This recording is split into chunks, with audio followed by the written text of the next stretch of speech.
දෙනාටම තෙරුවන් සරණයි. ශ්‍රද්ධාවන්ත පින්වත්නි, අපි ඔබ සමග දීර්ඝව සාකච්ඡා කරමින් පැමිණියා උතුම් ෂණ සම්පත්තිය පිළිබඳව.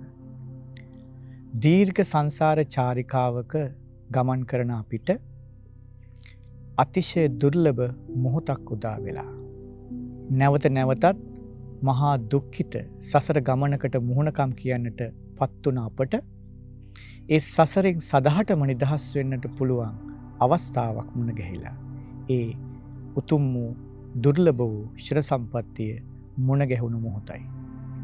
පින්වත්නි, දිනයක් පාසා මේ ගෙවි යන්නේ උතුම් වූ ෂණ සම්පත්තියයි. ඒ උතුම් ෂණ සම්පත්තිය ලැබුණු මොහොතේදී අපි නුවණින් විමසා කටයුතු කළොත්, ඒ පිළිබඳව මනාකොට අවබෝධයක් ඇති කරගත්තොත් අපට ඒන් උපරිම ඵල ප්‍රයෝජන ලබා ගන්නට අවස්ථාව තියෙන බවත් අපි ඔබ සමග සාකච්ඡා කළා. ඉතින් මෙවන් දුර්ලභ ලාභයක් ලැබුණු මොහොතේදී අපි කුමක් කළ යුතුද කියන කාරණාව පිළිබඳව අද දවසේ සාකච්ඡා කරමු. මනුෂ්‍යත්ව ප්‍රතිලාභයක් ලැබුණු අපිට, බුද්ධ ශාසනයේ මුණ ගැහුණු අපි වෙනදා වගේම අපි අසා දන්න විදිහටම දාන සීල භාවනා කියන ප්‍රතිපදාව පුරුදු කර ගැනීම ප්‍රමාණවත්.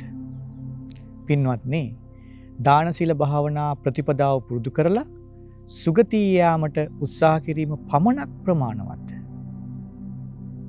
කල්පනා කරලා බලන්න පින්වත්නි, ඒ භාග්‍යතුන් වහන්සේ නමක් පහළ නොවන යුගයක වුණත්, බුද්ධ ශාසනයක් මේ ලෝකේ නොපවතින කාලයක වුණත්, දාන සීල භාවනා මාර්ගය මේ ලෝකේ පැවතුනා නොවේද?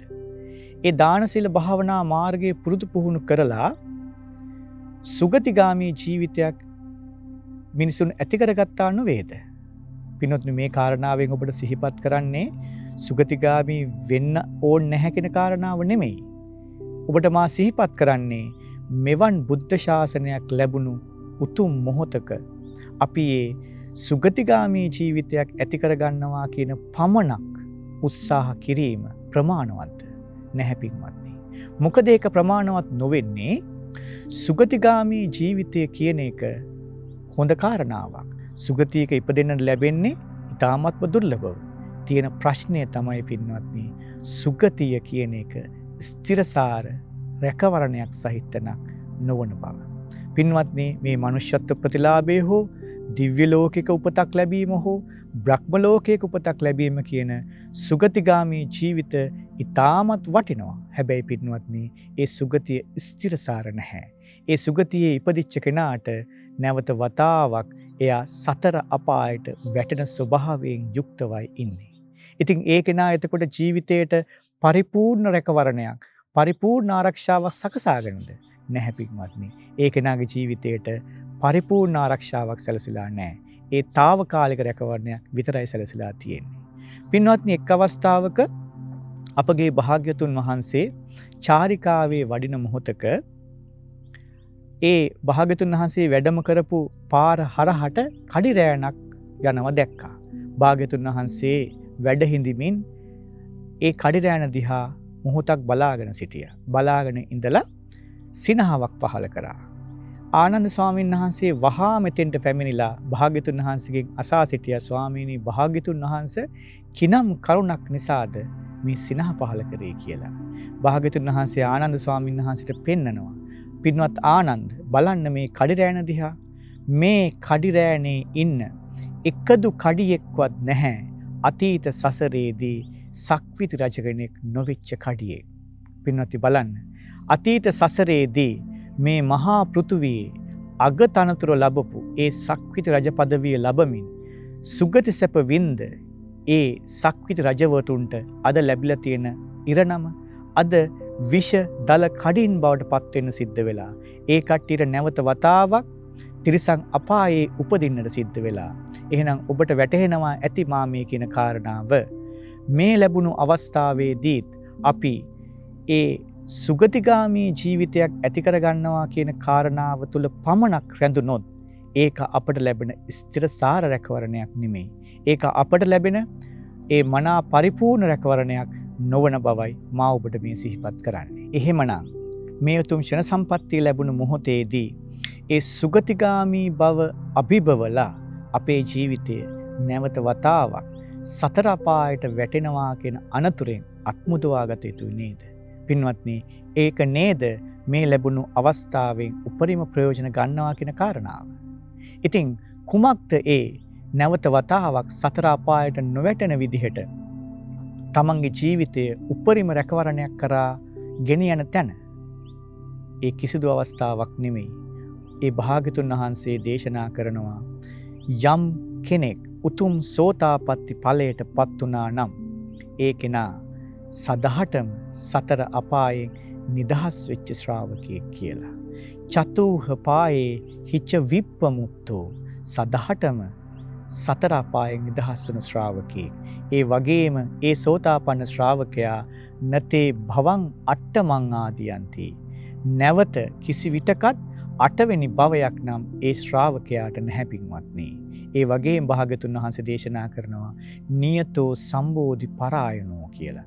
නියත වශයෙන්ම උතුම් වූ සම්බෝධිය අවබෝධය කරා යනවා කියලා. ඉතින් පින්වත්නි, ඔබ තේරුම් ගන්න, ඔබ වටහා ගන්න, හොඳින් නුවණින් විමසන්න. මේ ලැබුණු දුර්ලභ මොහොතේදී අපේ ජීවිතය නැවත වතාවක් අනතුරටපත් නොවන විදිහට, සතර අපායට නැවත වතාවක් නොයන විදිහට අපේ ජීවිතයේ රැකවරණයක් සකසාගත යුතුයි නම් අපි වෙහෙස මහන්සි විය යුතුයි නේද? ඒ සුගතියක ඉපදෙනවා කියන කාරණාව අභිබවලා උතුම් වූ සෝතාපට්ටි ඵලයවත් අවම වශයෙන් සාක්ෂාත් කරගත යුතුයි කියන කාරණාවට පැමිණෙන්නට. ඉතින් ඒ කාරණාව තමයි ඔබට අපි මේ සිහිපත් කරමින් එන්නේ.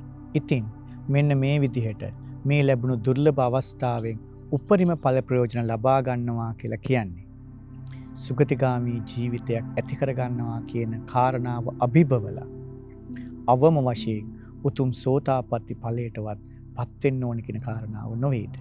පින්වත්නි, ඒ විදිහට සතහටම සතර අපායෙන් නිදහස් වුණ කෙනෙක් හැටියට අපේ ජීවිතය අවසන් කරන්නට වාසනාව ලැබුණොත්, නියත වශයෙන්ම සම්බෝධිය පිණිස හිත් පිහිටපු කෙනෙක් හැටියට නියතෝ සම්බෝධි පරායනා උපරිමාත්ම භාව 7ක් ඇතුළතදී අපගේ ජීවිතය සදහටම සසර දුකෙන් නිදහස් වෙන කෙනෙක් හැටියට මේ ජීවිතය අවසන් කරන්නට වාසනාව ලැබුණොත්, පින්වත්නි, අපි ලැබුණු උතුම් දුර්ලභ මොහොතින් උපරිම වශයෙන් ඵල ප්‍රයෝජන ලබා ගත්තා නුවේද? ඉතින් පින්වත්නි, සිහිනුවන උපදව ගන්න, නිරන්තරයෙන් කල්පනා කරන්න, නුවණින් විමසන්න.